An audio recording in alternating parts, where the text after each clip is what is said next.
मेरे प्यारे बच्चों, मैं मुकेश सर आप लोगों को अपना YouTube चैनल आध्या ऑनलाइन क्लासेस पे स्वागत करता हूं।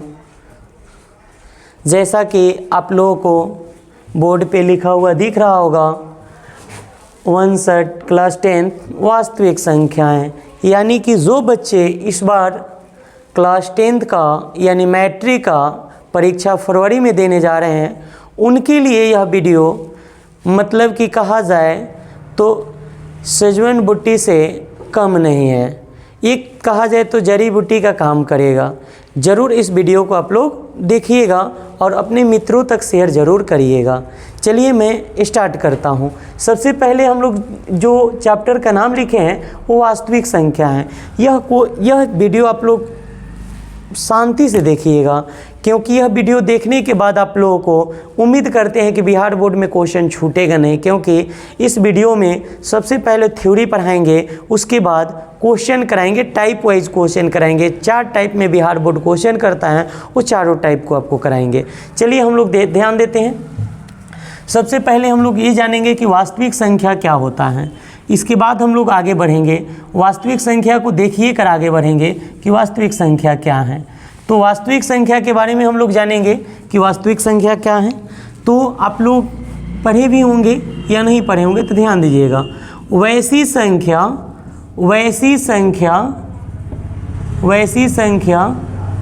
जिसका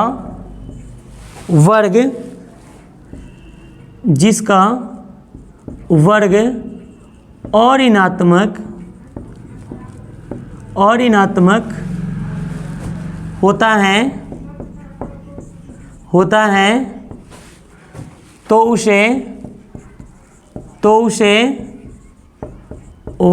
है तो उसे वास्तविक संख्या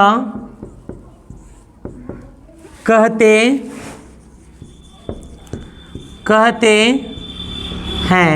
वैसी संख्या जिसका वर्ग अऋणात्मक होता है तो उसे वास्तविक संख्या कहते हैं। अब बेटा दिमाग में आया होगा कि वास्तविक संख्या तो ठीक है आप बतला दिए, लेकिन यहाँ अऋणात्मक का वर्ग का मतलब क्या होता है, अऋणात्मक का मतलब क्या होता है। तो देखिए बेटा, वर्ग का मतलब क्या होता है इसको थोड़ा सा समझने को प्रयास करेंगे। यहाँ वर्ग का मतलब स्क्वायर होता है। जैसे x गुने x कहते हैं तो x स्क्वायर आ जाता है, तो यानी कि x का वर्ग कहें तो यानी x स्क्वायर। यानी कि हम कहें कि 2 का वर्ग तो 2 का स्क्वायर, हम कहें 4 का वर्ग तो 4 का स्क्वायर, यानी 4 को कितने बार गुना, 2 बार गुना। 2 का स्क्वायर तो 2 को कितने बार गुना, 2 का बार गुना, यानी 2 गुने 2। यानी कि वर्ग में क्या होता है कि उसी संख्या में यानी 2 बार गुना करेंगे, वो क्या हो जाता है, वर्ग हो जाता है। तो x स्क्वायर कर देंगे। वर्ग का मतलब जैसे x गुने x करेंगे तो क्या आ जाएगा, x का स्क्वायर यानी x का वर्ग, यानी 2 का स्क्वायर यानी 2 का वर्ग। अब देखिए अगला आ गया यहाँ पे कि अऋणात्मक का मतलब क्या होता है। जैसे कि आप लोग पढ़े होंगे कि पूर्णांक के प्रकार में बतलाया गया होगा कि पूर्णांक 5 प्रकार के होता है, तो उसमें एक अऋणात्मक पूर्णांक आया होगा। अऋणात्मक का मतलब क्या होता है कि ऋणात्मक के छोड़कर सभी संख्या हो जाएगा। जैसे कि अऋणात्मक को छोड़कर यानी ऋणात्मक को छोड़कर कोई भी संख्या हो जाएगा, 0 भी हो जाएगा, 1 भी हो जाएगा, 2 भी हो जाएगा, 3 4 5 ... ये सब कौन सी संख्या होगी, ये सब कौन सी संख्या होगी, तो क्या कहेंगे, वास्तविक संख्या। रूट में भी आ सकता है, √2 √3 √5 √7 ... ये सब कौन सी संख्या हो जाएगी, वास्तविक संख्या हो जाएगी। क्योंकि अब देखिएगा ये क्या है, ऋणात्मक नहीं है। अब ऋणात्मक नहीं होगा तो क्या हो जाएगा, वास्तविक संख्या होगा। कोई दिक्कत। अब यहाँ से बात आ गया कि सर ये तो ठीक है, तो आप लोग क्या सर ये बतला दीजिए कि ये जीरो क्यों नहीं, तो क्योंकि आप जीरो को जानते होंगे कि ना जीरो धनात्मक संख्या है और न ही ऋणात्मक संख्या है।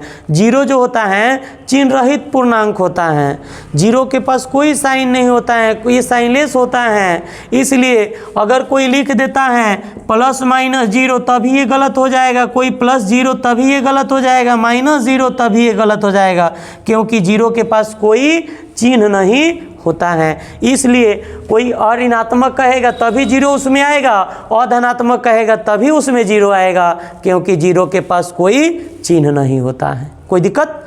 उम्मीद करेंगे कि ये उम्मीद करते हैं कि कोई टॉपिक समझ में आया होगा। आगे बढ़ेंगे। देखिए एक चीज़ और इसमें हम बतलाने को प्रयास करेंगे आप लोगों को कि वास्तविक संख्या को कोई ऐसे भी बोल देते हैं कि वैसी परिमेय तथा अपरिमेय संख्या को वास्तविक संख्या भी कहा जाता है। परिमेय तथा अपरिमेय संख्या को क्या कहा जाता है? वास्तविक संख्या। देखो तो बेटा यहाँ जो ऊपर वाला लिख दिए ये परिमेय के रूप में लिख दिए, नीचे वाला अपरिमेय के रूप में लिख दिए। यानी कि इसमें हम ऐसे भी लिख सकते थे 2/3, 5/7, 22/7, ये सब क्या है? परिमेय संख्या है। लेकिन ये तो वास्तविक भी है, परिमेय भी है और अपरिमेय दोनों है। तो इससे एक निष्कर्ष और मिला कि परिमेय तथा अपरिमेय संख्या को भी क्या कहते हैं? वास्तविक संख्या कहते हैं। परिमेय तथा अपरिमेय संख्या को क्या कहते हैं? वास्तविक संख्या।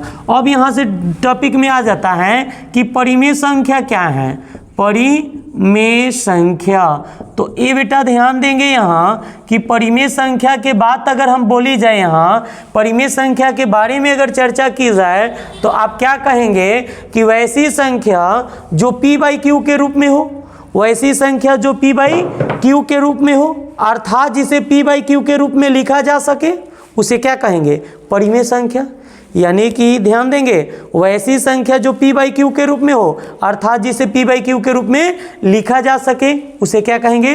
परिमेय संख्या। जैसे कि हम लोग यहाँ ध्यान देंगे, जैसे हम यहाँ कहेंगे तो 0 भी हमारा परिमेय संख्या है, 1 भी परिमेय संख्या है, 2 भी परिमेय संख्या है, 3 भी है, डॉट डॉट डॉट कर ले तभी परिमेय है, 2/3 कर ले, 4/5 कर ले, 22/7 कर ले तभी ये क्या है? इत्यादि। ये सब क्या है? परिमेय संख्या है। ये सब क्या है? परिमेय संख्या है। कोई दिक्कत? यानी वैसी संख्या जो p/q के रूप में हो, अर्थात जिसे p/q के रूप में लिख सके। तो अब देखो तो 0/1 लिख सकते हैं कि नहीं लिख सकते हैं? अब ध्यान दीजिएगा कि इसमें और कह देता है कि वैसी संख्या जो p/q के रूप में हो और या जिसे p/q के रूप में लिखा जा सके, जहाँ p तथा q पूर्णांक हो और p तथा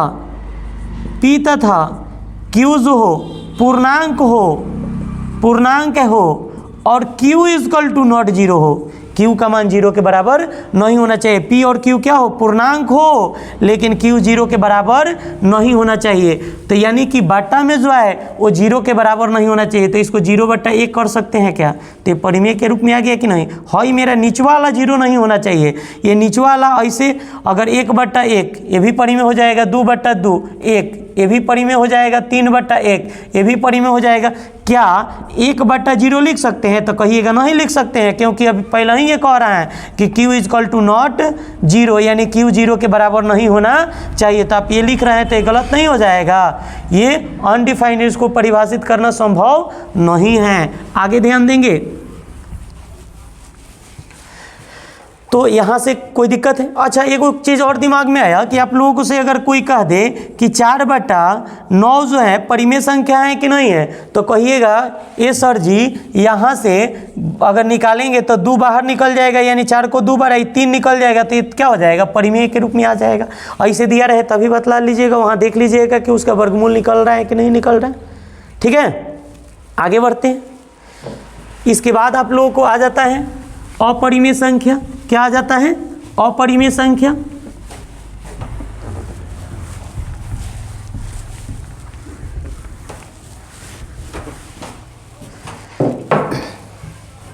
इसके बाद आता है अपरिमेय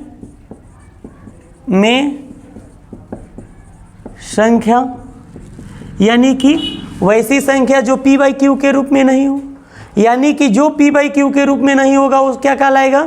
परिमेय संख्या कहलाएगा। जैसे कि एग्जाम्पल में हम दे दें, एग्जाम्पल में √3, √2, √5, √7, पाई इत्यादि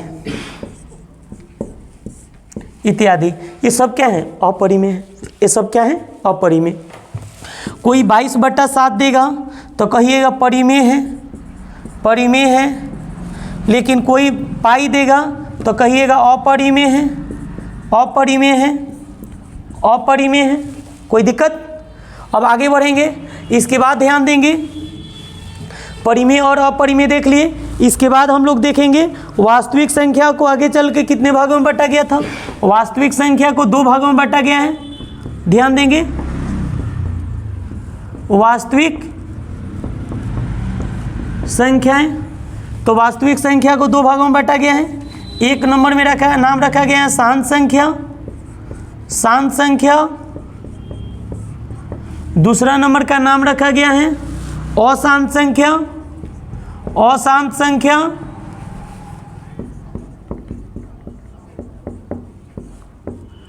अशांत संख्या, तो पहला का शांत संख्या, दूसरा का क्या नाम है? अशांत संख्या। शांत संख्या में क्या होता है? वैसी, देखिएगा, शांत संख्या वैसी संख्या जिसका दशमलव प्रसार, वैसी संख्या जिसका दशमलव प्रसार किसी संख्या पर अंत करे तो उसे क्या कहेंगे? शांत संख्या। वैसी संख्या जिसका दशमलव प्रसार किसी संख्या पर अंत कर जाती है तो उसे क्या कहते हैं? शांत संख्या। जैसे एग्जाम्पल में देख लेते हैं, 0.5 एक संख्या पे अंत कर गए कि नहीं कर गए, तो इसे क्या कहेंगे? शांत संख्या। 0.2 शांत संख्या, 0.25 शांत संख्या। मतलब कि दशमलव के बाद भी कहीं जाकर के कट जाए पूर्ण रूप से तो उसे क्या कहेंगे? शांत संख्या। कोई दिक्कत? अशांत में क्या होता है? ध्यान देंगे, अशांत में क्या होता है इस पर केयर करेंगे। अशांत में होता है वैसी संख्या जिसका दशमलव प्रसार किसी संख्या पर अंत नहीं करती है, वैसी संख्या जिसका दशमलव प्रसार किसी संख्या पर अंत नहीं करती है तो उसे क्या कहते हैं? अशांत संख्या कहते हैं। क्या कहते हैं? अशांत संख्या।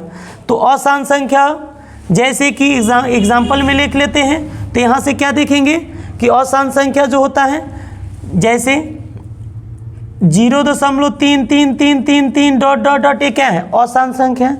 ये आते रहेगा, एक कटेगा नहीं पूर्ण रूप से, 0 है। अगर मान लो कि हम लिख दें यहाँ से 0.25 डॉट डॉट डॉट, ते भी क्या है? अशांत संख्या है। हम लिख दें 1.732 डॉट डॉट डॉट, ये भी क्या है? अशांत संख्या है। अगर लिख दें 1.414 डॉट डॉट डॉट, ये भी क्या है? अशांत संख्या है। अगर हम लिख दें यहाँ से, बोलो, लिख दें 3.14, ते भी क्या है? अशांत संख्या है। यानी कि जिसका दशमलव प्रसार किसी संख्या पे अंत नहीं करती है उसे क्या कहते हैं? अशांत संख्या है। क्या कहते हैं? अशांत संख्या है। कोई दिक्कत? अगर दिक्कत नहीं है तो आगे बढ़ते हैं। अब देखिएगा, थोड़ा सा हम यहीं पे इसको समझा लेते हैं, इसको मिटा करके। अशांत संख्या को 2 भागों में बांटा गया है। एक भाग में आवर्ती संख्या, आवर्ती संख्या। दूसरा भाग में अनावर्ती संख्या,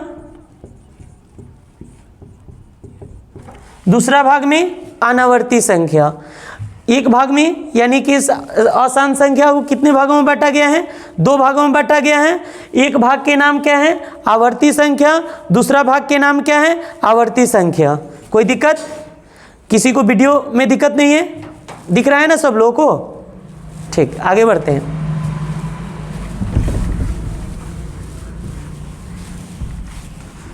अब देखिएगा, यहाँ से हम लोग बात कर ले थोड़ा सा कि अशांत आवर्ती संख्या क्या है। तो आवर्ती संख्या के बारे में देखेंगे। तो आवर्ती संख्या यानी वैसी संख्या जिसका दशमलव प्रसार एक निश्चित अंतराल के बाद दोहराती है। वैसी संख्या जिसका दशमलव प्रसार एक निश्चित संख्या के बाद दोहराती रहती है तो उसे क्या कहते हैं? आवर्ती संख्या। यानी कि जैसे हम लोग लिख दें तो 3.333333 डॉट डॉट डॉट डॉट, क्या कहलाएगा? आवर्ती संख्या। अगर लिख दे 0.25 डॉट डॉट डॉट, ये आवर्ती संख्या। लेकिन यही इसमें अनावर्ती में वह अनुवर्ती संख्या क्या होती है? वैसी संख्या जिसका दशमलव प्रसार किसी निश्चित संख्या के बाद नहीं दोहराती हैं, उसे क्या कहेंगे? अनावर्ती। आते रहती हैं कुछ भी तो वो उसे क्या कहते हैं? अनावर्ती कहते हैं। जैसे कि हम क्या लिख देते हैं, जैसे बतलाए थे 1.732 डॉट डॉट डॉट, बतलाए थे 1.41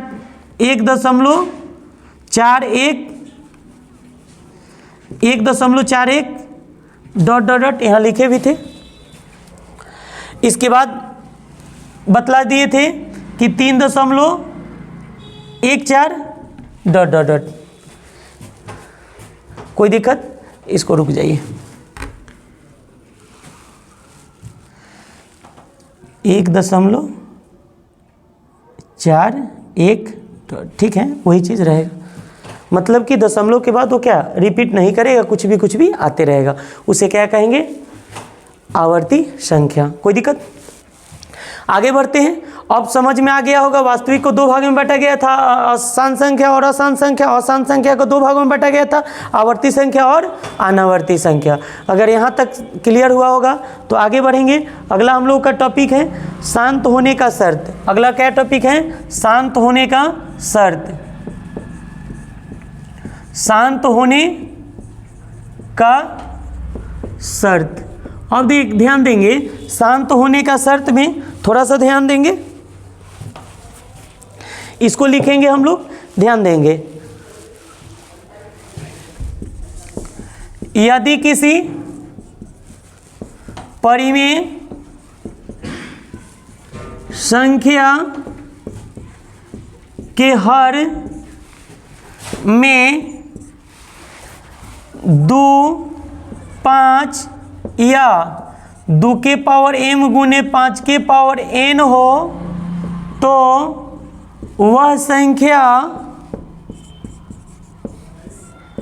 शांत संख्या होगी।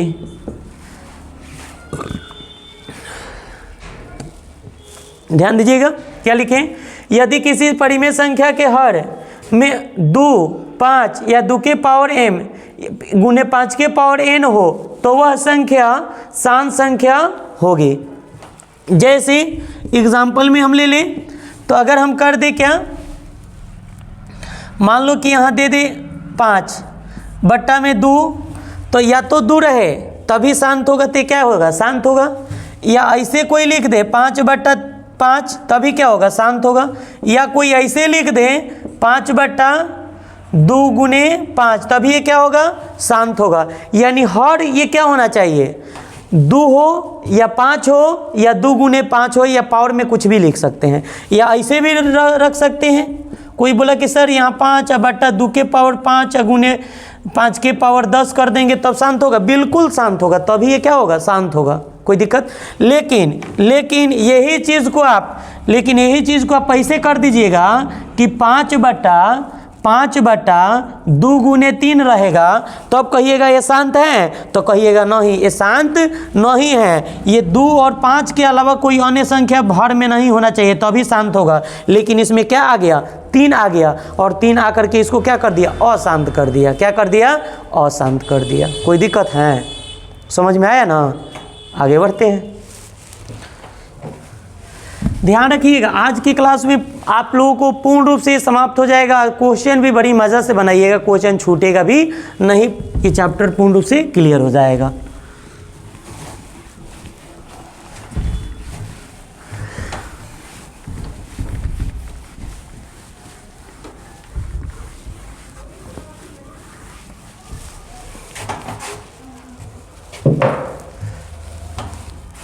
चलिए हम लोग ध्यान देते हैं आगे।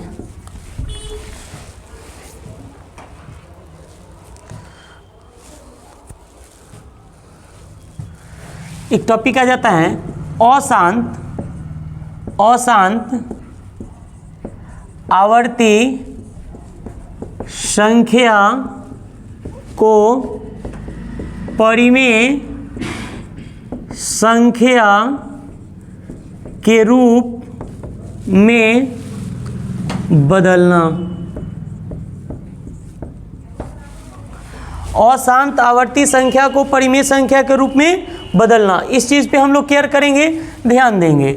जैसे कि ये ऑब्जेक्टिव में इसमें से एक क्वेश्चन डाल देता है, या 2 नंबर में डाल दे तो, या ऑब्जेक्टिव में डाल दे तो। चलिएगा हम लोग अलग अलग तरीक़ा से देखेंगे। जैसे कि आप लोग बतलाएंगे 0.3333 डॉट डॉट डॉट ऐसे रहे, और इसको परिमेय संख्या के रूप में बदलना है, क्योंकि यही ना आवर्ती संख्या है। आवर्ती संख्या जो है एक निश्चित अंतराल के बाद वो अपने आप को क्या करती हैं, वो संख्या को दोहराती रहती है दशमलव के बाद।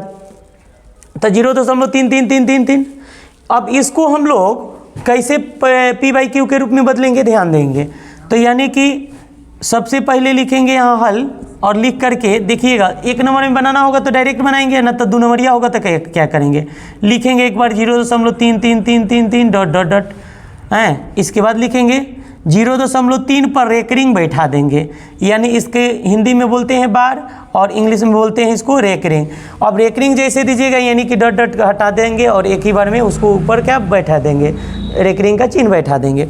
अब जैसे लिखेंगे 3 माइनस दशमलव के बाद क्या अंक है, 0, तो 0। रेकरिंग कई अंक पे है, दशमलव के बाद तो 1 अंक पे है, तो 1/9 लिखिएगा, तो ये क्या आ जाएगा 3/9। एक कटेगा तो 3 के 9, तो क्या आ गया 1/3 आंसर हो गया। कोई दिक्कत समझ में नहीं आया, कोई बात नहीं। देखो यहाँ दूसरा नंबर पे आएगा समझ में, 0.4444 डॉट डॉट डॉट कोई कह दिया, तो कहिएगा कि सबसे पहले यहाँ लिखिएगा 0.4 पर एक रिंग, फिर लिखिएगा 4 दशमलव के बाद देखिएगा कुछ नहीं है, 0 है तो 0, बट्टा में कई अंक पे, दशमलव के बाद कई अंक है, एक अंक है 4, और 4 पे 1 यानी 1 अंक पे एक रिंग है, तो 1/9, तो 4 बट्टा क्या हो जाएगा 9 आंसर। कोई दिक्कत है? कोई कहा फिर से एक बार और समझा दीजिए सर। तीसरा नंबर में देख लीजिए, अगर 0.25 डॉट डॉट डॉट ऐसे क्वेश्चन में रहे तब क्या करेंगे, तब यहाँ करेंगे 0.25 पर क्या कर देंगे, रेकरिंग कर देंगे। 25 आते रह रहा है ना, तो ये 25 पर क्या कर देंगे, रेकरिंग कर देंगे। लिखेंगे, अब लिखेंगे 25 यानी 25 माइनस दशमलव के बाद क्या है 0 बट्टा कई अंक पे रेकरिंग है, 2 अंक पे है, 1 2 पर और 5 पर, यानी 2 अंक पे रेकरिंग है, तो कई गुना हो जाएगा, बट्टा में 2 गुना हो जाएगा, तो 25 बट्टा क्या हो जाएगा 99 आंसर हो जाएगा। उम्मीद करते हैं समझ में आ गया होगा। समझ में आया होगा तो कमेंट जरूर करिएगा, और अपने दोस्तों और अपने मित्रों के पास शेयर जरूर करिएगा, क्योंकि वो लोग भी सीखें। चलिए इसको मिटाते हैं, और भी क्वेश्चन इस पर कराएंगे। अभी और क्वेश्चन देखिएगा, और थोड़ा सा प्रैक्टिस करा दे इस पर, क्योंकि एक क्वेश्चन आता है 2 नंबर में आए तो, चाहे 1 नंबरिया में आए तो, ये वो किसी न किसी में क्वेश्चन दे देता है और ये छूटेगा नहीं। अब देखिएगा इस पर ऐसे क्वेश्चन कहीं दे दे, कहीं आप लोगों को क्वेश्चन में इस टाइप चेंज करके दे दे, तब क्या करेंगे उसके लिए। कहें कि ए सर यहाँ से क्वेश्चन दे दे 4 नंबर में 11.42 पर एक रिंग, ऐसे रहे तब क्या करेंगे, ध्यान दीजिएगा। ऐसे रहे तो यहाँ यानी कि ऐसे 2 4 2 4 4 2 4 2 4 2 4 2 ऐसे रहे, मतलब 11.42 तो अब हम क्या करेंगे, पहले लिखेंगे 11.42 पर एक रिंग। ऐसे भी दे सकता है, इतना ही भी दे सकता है, ये नहीं कि यही दे, इतना भी लिख सकता है, एक रिंग ऊपर माथा पे लगा के उसके, ध्यान रखिएगा। तो यहाँ से क्या लिखेंगे, पूरे संख्या को एक साथ मिला कर लिखेंगे 1142, अब माइनस दशमलव के बाद क्या है 11 है, तो माइनस में 11 रखेंगे। अब बट्टा कई अंक पे दशमलव है, तो 2 अंक पे दशमलव है, तो 2 × 9, तो अब घटाएंगे तो क्या आएगा 1131, 1100 क्या आ जाएगा 31 आ जाएगा। अब बट्टा में क्या आ जाएगा 99 आ जाएगा, 1131 बट्टा 99 आ जाएगा। कटेगा तो काट लो, नहीं कटेगा तो छोड़ लो। तो 3 से काटो तो कट जाएगा, तो 3 के 9, फिर यहाँ क्या आ जाएगा 23, तो कितना बार में कटेगा 7 बार में, 7 3 के 21, फिर 7 3 के 21, 3 3 3 यानी कि 377 बट्टा 33 आंसर हो जाएगा। कोई दिक्कत है? अगर नहीं दिक्कत है तो अगला टाइप से ऐसे भी क्वेश्चन कभी कभी दे देता है, ध्यान रखिएगा। 5 नंबर में इस टाइप से भी क्वेश्चन दे देता है, जैसे दे दे 1.425, केवल एगो 5 पर एक रिंग दे, केवल एक 5 पर एक रिंग दे है, 2 दशमलव के बाद तो 3 अंक है, लेकिन 2 अंक छोड़ दे, एक ही अंक पर एक रिंग दे, तब क्या करेंगे उस कंडीशन में देखिएगा। सबसे पहले तो काम वही करेंगे ऊपर वाला में, सबको मिलाकर के अब जितना पे रेकरिंग नहीं है सबको मिलाकर घटाएंगे। तो कितना पे नहीं है 142 घटाएंगे। अब बटा क्या करेंगे, कई अंक पे रेकरिंग है, 1 अंक पे रेकरिंग है तो 1 गुना। अब कई अंक पे रेकरिंग नहीं है तो 2 अंक पे रेकरिंग, दशमलव के बाद 3 गो अंक है। दशमलव के बाद ध्यान दीजिएगा, दशमलव के बाद कई गो अंक है, 3 गो, 1 2 3। तो 1 अंक पे रेकरिंग है तो 1 अंक पे तो 1 गुना हो गया। लेकिन ये 2 अंक पे रेकरिंग नहीं है तो इसके लिए ऐसे ही छोड़ेंगे, नहीं तब गलत हो जाएगा। इसको हम लोग क्या करेंगे, 2 गो जीरो, जो अंक पे रेकरिंग नहीं है रहेगा दशमलव के बाद उतना बट्टा में क्या लगाएंगे, जीरो भी लगाएंगे। तो इतना आ गया। अब इसको घटाएंगे तो घटाएंगे तो क्या आएगा, 3, ये 8, ये क्या हो जाएगा 2 1, यानी कि इतना 1283 बट्टा 900। 1283 बट्टा क्या आ जाएगा 900। नोट करिएगा। समझ में आया। कोई बोला कि सर एक और क्वेश्चन दे दीजिए, चलिए एक और इसी पर करा देते हैं, एक और करा देते हैं। 1.02 पर रेकरिंग, 1.0 और 2 पर केवल रेकरिंग है। देखो 0 पर नहीं रेकरिंग है, 2 पर रेकरिंग है। तब पहले तो 102 लिखेंगे और माइनस क्या करेंगे, टोटल यहाँ 10 हो जाएगा, घटेगा बट्टा। एगो अंक पे रेकरिंग है तो 1 9, और 1 अंक पे रेकरिंग नहीं है तो 1 0। तो ये 10 घटेगा तो ये क्या आ जाएगा 92 बट्टा 90। कटेगा तो काट लो, तो 2 से कटा दो तो ये 46 दूना के 92, ये 45 दूना के 90, तो ये 46 बट्टा 45 आंसर आ गया। बोलो कोई दिक्कत? उम्मीद करते हैं समझ में आया होगा। अगला टॉपिक पे चलते हैं। ये आप लोगों के टॉपिक समझ में आ गया होगा। अगला टॉपिक, अगला क्वेश्चन पे आते हैं, मिटाते हैं सबको।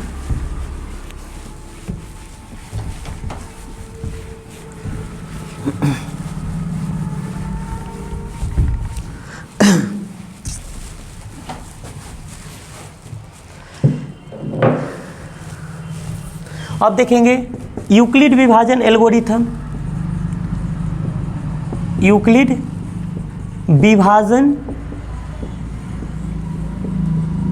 एल्गोरिथम, यूक्लिड विभाजन एल्गोरिथम। तो ये क्या कहता है, ध्यान दीजिएगा। a बराबर BQ प्लस R, जहाँ R के मान 0 से बड़ा और बराबर होगा और B से क्या होगा, छोटा होगा। B से क्या होगा, छोटा होगा। और A क्या है, ये यहाँ भाज्य है, ये क्या है, भाज्य है। B क्या है, भाजक है। Q क्या है, भागफल है। R क्या है, शेषफल है, शेषफल है। यही है। तो आप लोग इसको नोट कर लेंगे, इसके बाद हम लोग आगे बढ़ेंगे। इस पे भी क्वेश्चन आएगा, ध्यान दीजिएगा, नोट करिएगा। नोट कर लिए होंगे तो आगे बढ़ेंगे। अगला टॉपिक, एक और लास्ट टॉपिक है, इसको ध्यान देंगे, उसके बाद हम लोग क्वेश्चन पे आएंगे। एक और टॉपिक है लास्ट,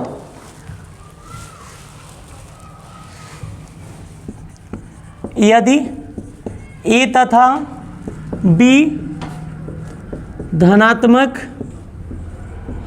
पूर्णांक हो तब, यदि A तथा B धनात्मक पूर्णांक हो तब, ध्यान दीजिएगा।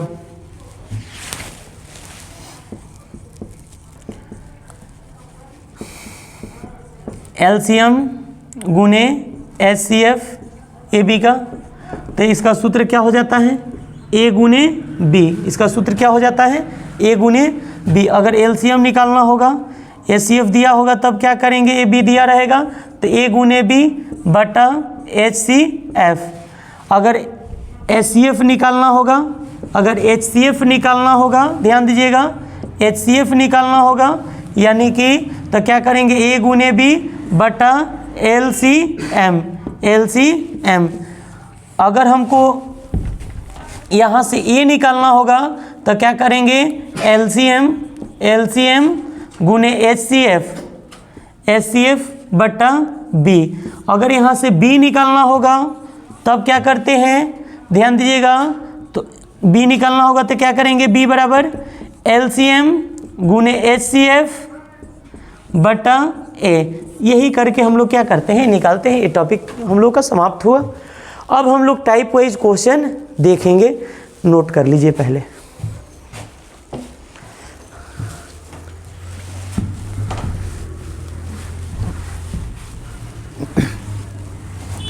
हम लोग का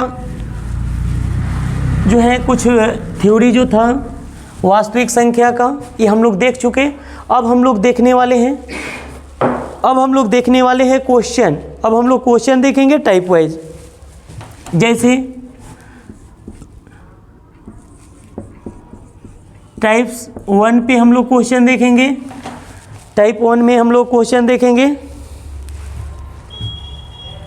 सबसे पहले 1 नंबर क्वेश्चन पे हम लोग आगे बढ़ेंगे। 1 नंबर क्वेश्चन क्या कह रहा है, ध्यान देंगे। क्वेश्चन नंबर 1 कह रहे हैं संख्या 135 और 225 का एचसीएफ ज्ञात करने के लिए यूक्लिड विभाजन तकनीकी का प्रयोग करें। यानी कह रहा है, ध्यान दीजिएगा, संख्या ध्यान देंगे, संख्या 135 और 225 का एचसीएफ ज्ञात करने के लिए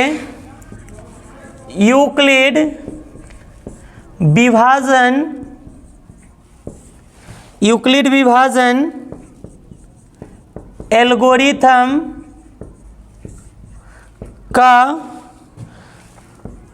प्रयोग करें। अब ध्यान दीजिएगा, क्वेश्चन ये हो गया मेरा। अब हम लोग ध्यान देंगे तो यहाँ लिखेंगे हल। कितना का एचसीएफ ज्ञात करना है, तो 135 और 225 का। तो सब ये दोनों में सबसे पहले बड़ा संख्या देखते हैं कौन है। तो बड़ा संख्या कौन है, तो 225 है। तो 225 क्या है, बड़ा है किससे, 135 से। तो 225 जो है बड़ा है 135 से। तो यहाँ से हम लोग क्या कर लेंगे कि यानी ए बराबर क्या है, तो इसे मान सकते हैं, माना कि ए बराबर 225। तो ऐसे भी कर सकते थे, लेकिन ऐसे नहीं करना है। जब इतना दे दिया तो ए बराबर क्या हो जाएगा 225 तथा बी बराबर क्या हो जाएगा 135। अब क्या चीज़ से बढ़ेंगे, यूक्लिड विभाजन एल्गोरिथम से। यूक्लिड विभाजन एल्गोरिथम से। अब बतलाइएगा यूक्लिड विभाजन एल्गोरिथम का सूत्र क्या होता है। तो आप लोगों को पता है, अभी जस्ट बतलाया गया है, ए बराबर बी क्यू प्लस आर। ए बराबर बी क्यू प्लस आर, जहाँ क्या देता है, जहाँ आर का मान जो है 0 से क्या है बड़ा और बराबर है, लेकिन बी से क्या है छोटा है, यही है ना।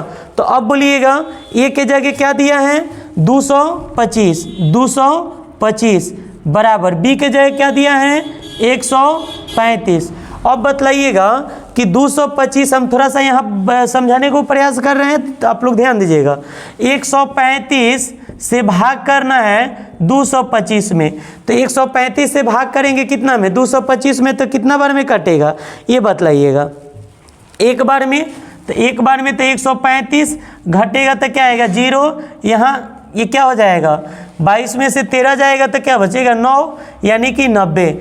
यानी कि यहाँ गुना क्या चीज़ 1 प्लस शेषफल क्या आ गया, क्योंकि भागफल क्या है 1 और शेषफल क्या आ गया 90। और फिर ये वाला जो है यहाँ चला आता है 135 इक्वल टू 90, ये वाला यहाँ आ जाएगा। गुने फिर इसमें भाग करेंगे तो कितना बार में कटेगा, एक बार में। अब प्लस क्या बचेगा, तो प्लस में क्या बचेगा अब, तो कहेंगे कि जब हम 135, तो यहाँ से क्या बचेगा बोलो, तो 45 क्या बचेगा शेषफल 45। अब यहाँ हम लिख दे रहे हैं, इधर लिखते हैं। तो अब ये यहाँ आ जाएगा सामने, तो 90 इक्वल टू 45 गुने 2 प्लस शेषफल क्या आ जाएगा 0। यानी तब तक ये करते रहेंगे जब तक कि शेषफल 0 न आ जाए। अब क्या लिखेंगे, तब लिखेंगे कि अतः HCF क्या हो जाएगा, यहाँ क्या है 45, क्या हो जाएगा 45। कोई दिक्कत, समझ में आया होगा, उम्मीद करते हैं कि समझ में आ गया होगा। नोट कर लीजिएगा।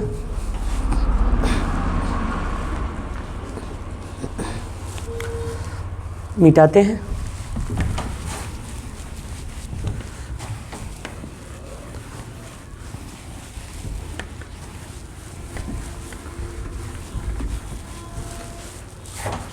दूसरा नंबर क्वेश्चन है। अब देखिएगा दूसरा नंबर के हम डायरेक्टली हम लिखेंगे, आप लोग समझेंगे थोड़ा सा। इसमें भी दूसरा नंबर क्वेश्चन में कह रहे हैं कि यूक्लिड विभाजन से ही निकालना है, यूक्लिड विभाजन एल्गोरिथम के मदद से ही हम लोगों का निकालना है HCF। तो कह रहे हैं कि 870 और 225 का मासा निकालना है। 870 और 225 का मासा निकालना है। तो यानी इसमें 870 क्या है, 12 है, किससे, 225 से। तो A बराबर क्या हो जाएगा 870 तथा B बराबर क्या हो जाएगा 225। तो क्या चीज़ से आगे बढ़ेंगे, यूक्लिड विभाजन एल्गोरिथम, यूक्लिड विभाजन एल्गोरिथम से। तो A बराबर क्या हो जाएगा BQ प्लस R, जहाँ 0 से बड़ा और बराबर होगा R का मान, लेकिन B से क्या होगा, छोटा होगा, B से क्या होगा, छोटा होगा। अब देखिएगा A का मान यहाँ क्या हो जाएगा 870, 225। अब भाग करो इसमें, 870 में 225 से भाग करेंगे तो कितना आएगा, बोलो कितना बार में कटेगा, 3 बार में कटाएंगे तो क्या बचेगा, 3 बार में अगर कटाएंगे तो 3 दूना के 6, 8 तो 195 शेषफल। अब इसको 225 को यहाँ लेकर आइए, 195 आगुने 1 प्लस में क्या हो जाएगा, प्लस में 30, प्लस में क्या आ जाएगा 30 आ जाएगा। क्या भाग करो तो देखो तो कितना आ रहा है, प्लस में 30 आ रहा है। फिर क्या आ जाएगा, अब 195 यहाँ आ जाएगा इक्वल टू 30 आगुने कितना आएगा,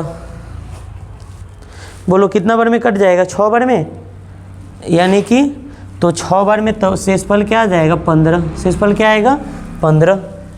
तो फिर ये 30 को यहाँ लेकर चले आएंगे, दिख रहा होगा आप लोगों को, अगर ना दिखे तो बोलिएगा, एक बार कमेंट करिएगा।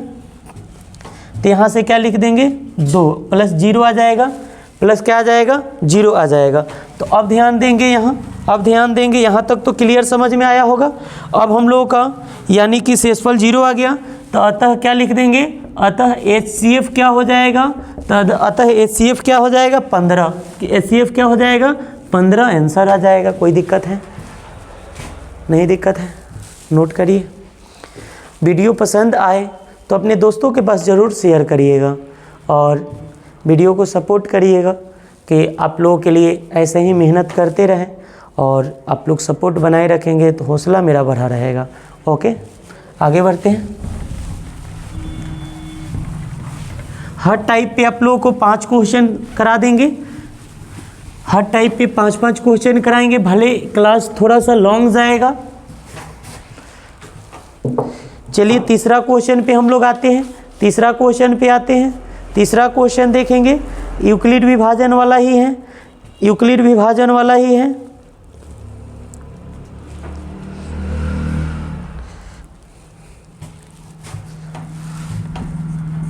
तीसरा नंबर क्वेश्चन कह रहे हैं कि 570 और 1425, 570 और 1425 का HCF ज्ञात करना है।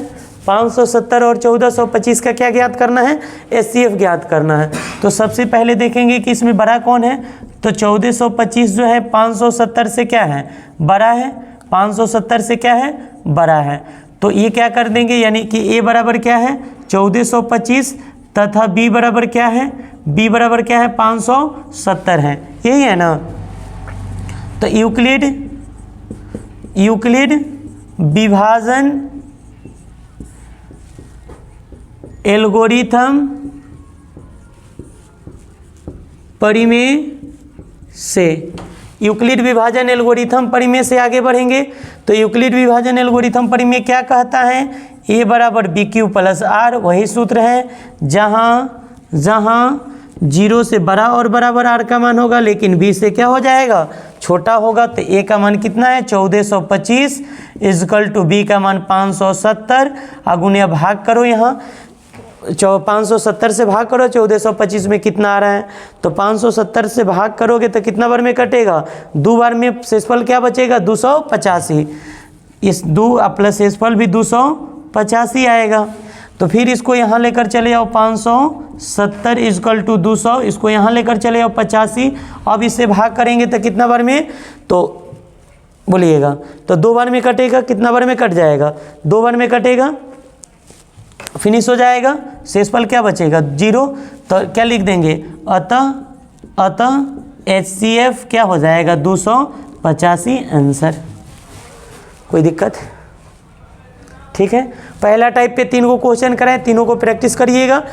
अगर इस पे क्वेश्चन आएगा तो आसानी से इसी टाइप से बना सकते हैं, आपका 2 का 2 नंबर मिलेगा, नंबर कटने वाला नहीं है। आगे बढ़ें, आगे बढ़ते हैं, टाइप 2 में आते हैं, टाइप 2 में आते हैं, टाइप 2 देखते हैं।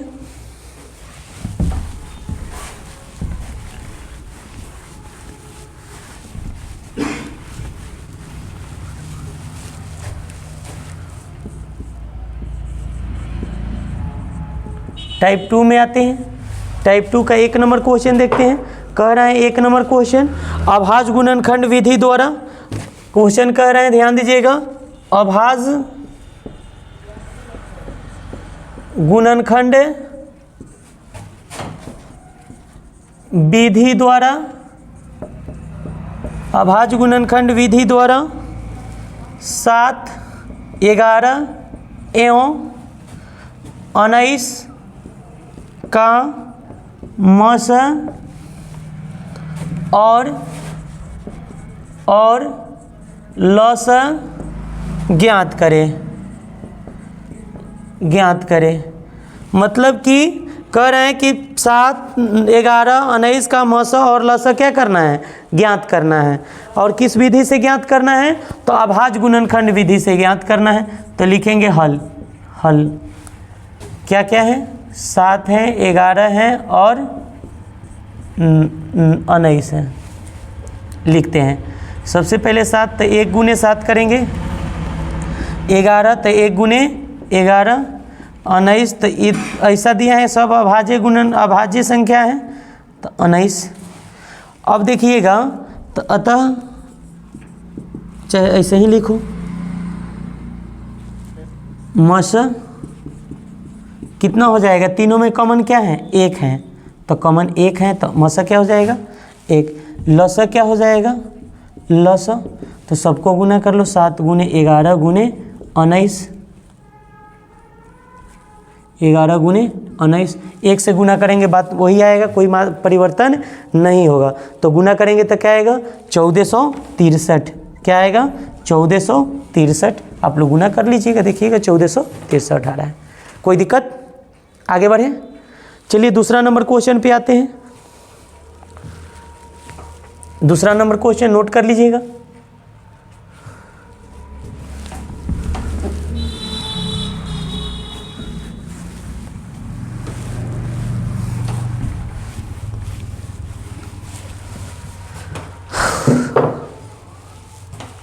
अगला क्वेश्चन कह रहे हैं 2 नंबर क्वेश्चन, 140 को अभाज्य गुणनखंड के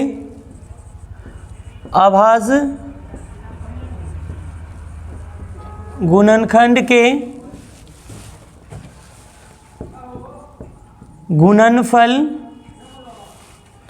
के रूप में व्यक्त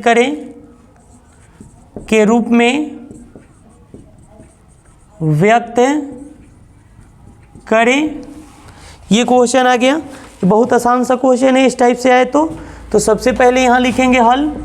क्या लिखेंगे, हल क्या है 140 है, 140। चलिए एक बार लिख देते हैं 140। तो 140 को इसको क्या करेंगे, गुणनखंड करेंगे 2 से, तो 70 बार में कटेगा, फिर 2 से 35 बार में कटेगा, फिर 5 से 7 बार में कटेगा। यानी कि इसको क्या कर देंगे, 140 इजकल टू 2 गुने 2 गुने 5 गुने 7, इसी को लिखे तो 2 का स्क्वायर गुने 5 गुने 7, यही आंसर आ जाएगा। इतना ही करना था, कोई दिक्कत। 3 नंबर क्वेश्चन पे हम लोग आगे बढ़ते हैं, ध्यान दीजिएगा। तीसरा नंबर क्वेश्चन, इसको मिटाते हैं पहले, तीसरा नंबर क्वेश्चन पे आते हैं।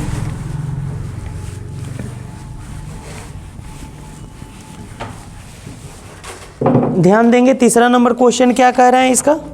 अभाज्य गुणनखंड विधि द्वारा, अभाज्य गुणनखंड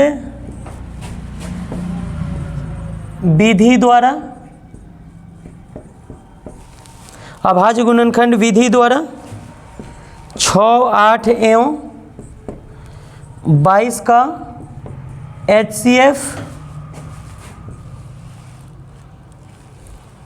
HCF तथा LCM ज्ञात करें, ज्ञात करें, यही कह रहे हैं। ध्यान दीजिएगा, यहाँ लिखेंगे हल, लिखेंगे पहले क्वेश्चन को 6, 8 और क्या है 22, 6, 8 और 22 का हम लोगों को क्या ज्ञात करना है, LCM और HCF दोनों ज्ञात करना है। तो लिखेंगे लेकिन किसके, अभाज्य गुणनखंड विधि से। तो 6 इजकल टू क्या करेंगे, 2 गुने 1 गुने 2 गुने 3, फिर 8 है 1 गुने 2 गुने 2 गुने 2, जितना तोड़ना है तोड़ लेंगे। फिर क्या है 22 है 1 गुने 2 गुने 11, तो HCF क्या हो जाएगा, HCF कॉमन एक भी है और गुने क्या है, दोनों में 2 है, तीनों में होना चाहिए, तो तीनों में है 2, लेकिन अब तीनों में है 11 है, इसमें नहीं है, इसमें 2 है, इसमें है लेकिन इसमें नहीं है, तो भी नहीं होगा। 3 इसमें है, इसमें नहीं है, इसमें नहीं है, तो मतलब केवल क्या होगा 2 होगा बस। 1 और 2 गुना करेंगे तो 2 एकम 2, HCF क्या आएगा 2। लेकिन LCM देखेंगे तो LCM, अब देखिएगा 2 तीनों में है तो एक बार 2 लिख दो, 1 लिखे ना लिखे कोई एथी नहीं है। 3 तीनों में नहीं है, 1 के में 3 है तो तीनों लिखो। फिर 2 है इसमें, इसमें नहीं है तो 2 लिखो। फिर 11 है इसमें तो 11 भी लिखो। फिर इसमें 2 है तो फिर 2 लिखो। कोई दिक्कत, इतना काम करना पड़ेगा। अब आगे बढ़ेंगे, अब इसको क्या करेंगे, गुना करेंगे। अब गुना करेंगे तो कितना आएगा बोलिएगा, गुना करने के बाद कितना आएगा ये बोलिएगा। तो गुना करेंगे 3 दूना के 6, 6 दूना के 12, 12 दूना के 24, 24 11 264, 264 आंसर नोट करिएगा। उम्मीद करते हैं ए टाइप भी समझ में आ गया होगा। तो अगर ए टाइप समझ में आ गया होगा तो अगला टाइप पे हम लोग ध्यान देंगे। गुना कर लीजिएगा अपना, ये देख लीजिएगा गुना करके। अगले टाइप पे क्वेश्चन हम लोग देखेंगे कि एक और इस पर क्वेश्चन करा देते हैं। 1-2 क्वेश्चन और दिया है, देखते हैं 1-2 क्वेश्चन और इस टाइप पे है, इसको मिटाते हैं। नोट कर लिए होंगे।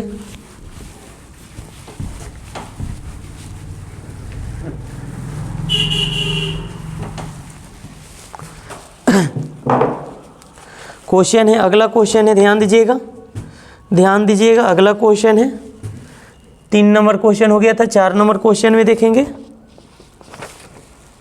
कै नंबर क्वेश्चन हो गया था, 3 नंबर क्वेश्चन था ना जी। 4था नंबर क्वेश्चन में देखेंगे 2 संख्याओं का मसा, 2 संख्याओं का मसा 13 तथा लसा 182 है, 182 है यदि उनमें से एक संख्या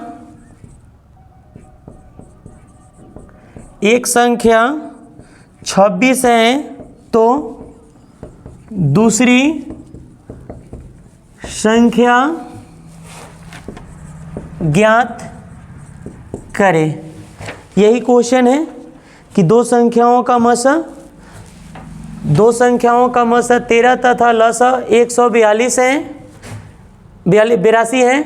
यदि उनमें से एक संख्या 26 है तो दूसरी संख्या ज्ञात करें। सबसे पहले जो दिया है उसको लिखेंगे, हल लिखेंगे मसा यानी कि मस दिया है कितना 13, लस क्या दिया है 182। ए बराबर कितना, एक संख्या कितना दिया है 26, दूसरी संख्या वाट, यानी मस के मतलब क्या होगा HCF, लस के मतलब LCM। तो ये लिखेंगे LCM गुने HCF इजकल टू A गुने B, यही ना होता है। लेकिन हमको निकालना क्या है B, तो B निकालने के लिए क्या बतलाए थे LCM गुने HCF बटा A, ये सूत्र हो जाएगा। तो ये B बराबर क्या हो जाएगा, LCM के मान कितना है 182, A को कितना है 113, अब बटा B का मान कितना है 26, तो 13 दूनी के 26, 2 से 91, तो B के मान क्या आ गया 91 आंसर। देखो तो कोई दिक्कत है किसी को, आगे बढ़े, समझ में आया। इस टाइप से भी क्वेश्चन आता है, LCM HCF दिया रहेगा, A और B दिया रहेगा, एक LCM दिया रहेगा, HCF निकाल, यानी ऐसे करके क्वेश्चन दे ही देता है, तो आप लोग निकाल लेंगे, कोई दिक्कत है। जैसे कि आप लोगों को जैसे कि LCM दे देगा, समथिंग कुछ भी दे दे, HCF A दे दे कुछ ना कुछ, B भी दे दे कुछ ना कुछ, और HCF ज्ञात करने को कह दे, HCF ज्ञात करने को कह दे, तो इसी सूत्र के मुताबिक नहीं निकल जाएगा, आराम से निकाल लेंगे। इस टाइप से क्वेश्चन आएगा तो आगे बढ़े, ठीक, जाते हैं सबको।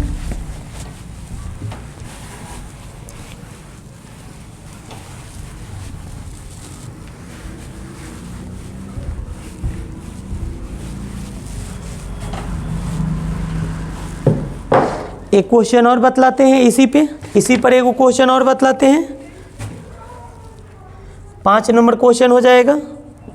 यदि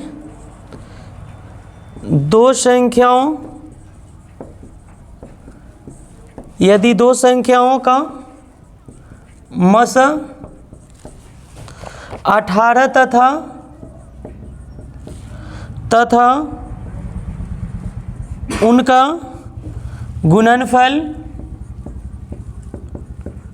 उनका गुणनफल 1260 है, तो उनका LCM ज्ञात करें, LCM ज्ञात करें, यही क्वेश्चन दे दिया है, यही क्वेश्चन है कि यदि दो संख्याओं का मस 18 तथा उनका गुणनफल 12,960 है तो उनका LCM ज्ञात करें। ध्यान दीजिएगा, जो दिया है उसको पहले लिखा जाए, तब समझ में आएगा कि क्या निकालना है। HCF दिया है, HCF कितना दिया है 18, कितना दिया है 18। फिर दिया है दोनों संख्याओं का यानी A गुने B, दोनों का गुणनफल क्या दिया है 12,960 दिया है, और LCM ज्ञात करना है। तो अब देखिएगा LCM गुने HCF बराबर क्या होता है A गुने B। तो हमको निकालना क्या चीज़ है LCM, तो LCM बराबर क्या हो जाएगा A गुने B बटा HCF। ध्यान देंगे तो LCM बराबर A गुने B, एक और B का गुणनफल कितना दिया है 12,960, 12,960, अब बट्टा कितना है 18, बट्टा कितना है 18, भाग कर लेंगे, जो आएगा वही आंसर हो जाएगा। बोलो कोई दिक्कत है, भाग कर लोगे? कोई बोल रहे हैं भाग कर दीजिए सर, भाग करो। तो 18 दूना 36, तो 18 सत्ते या फिर 2 दूना 6 फिर 7, तो LCM क्या हो जाएगा यहाँ से 720 हो जाएगा। क्या हो जाएगा 720 हो जाएगा। कोई दिक्कत, समझ में आ गया? टाइप कौन सा था? टाइप 2 था। अब हम लोग टाइप 3 के बारे में देखेंगे। टाइप 3 देखेंगे, 2 टाइप रह गए हैं, टाइप 3 और टाइप 4। तो टाइप 3 पहले देख लेते हैं, उसके बाद टाइप 4 पे आगे बढ़ेंगे। तो ऐसे रहने देते हैं आज की क्लास। 2 टाइप रह गया, एगो छोटा सा वीडियो कल फिर बना देंगे आप लोगों के लिए। तो अगर क्लास अच्छा लगा तो लाइक, सब्सक्राइब और अपने मित्रों के पास, अपने दोस्तों के पास शेयर ज़रूर करें कि उनको भी जो फरवरी में एग्ज़ाम होने वाला है उसका वो भी लाभ उठा सके। और आप लोग चैनल पे नए हैं तो चैनल को सब्सक्राइब भी कर लें। Okay, thanks.